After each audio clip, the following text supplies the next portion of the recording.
Tumepata mtu mmoja aitwa Kumburu. Ni injinia ambaye amekuwa kienda sehemu anahitaji kuonesha ule mkoa unafahamika sana kimadini. Nimeliona kwa muda mfupi ambao amekuja hapa, na batizoni mtu ambaye nilikuwa namfahamu kuanzia Butiama, na alinisaidia sana kuhakikisha kwamba wilaya ya Butiama na inanufaika na madini na hasa halmashauri na ilinufaika sana. Sijui uko anakoendelea huko. Nimeanza kuona dalili. Tunaona taarifa kwamba kwa ile mkoa wa Rukwa tuna madini mengi sana. Ndani ya wilaya ya Nkasi tuna madini mengi sana, na si tu dhahabu. Tunayo dhahabu, tunayo kopa, tunasikika kwamba ipo.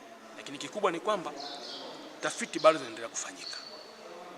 Tafiti zinafanyika na tayari najua kuna taarifa watu wengi sana washapata PML kwa sababu ya tu ya hizo tafiti.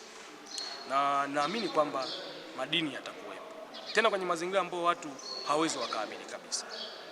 La yangu na wito wangu ni kwamba kwanza wananchi waendelee kufuatilia, waendelee kuwa karibu na watu wa madini ili waendelee panapowezekana waweze kupata PML na kuweza kuzimiliki. Hilo la kwanza. Lakini pia wawape ushirikiano sana viongozi wa madini wanaokuja kwenye mikoa, kwenye majimbo yetu, kwenye wilaya yetu kufanya utafiti, kwa sababu namna pekee ambayo itasaidia sana wilaya ya Nkasi, lakini pia jimbo la Nkasi Kusini na Kaskazini kuweza kukua kiuchumi ni pale ambapo rasilimali madini itakapojidhibitisha kwamba ipo ndani ya maeneo haya.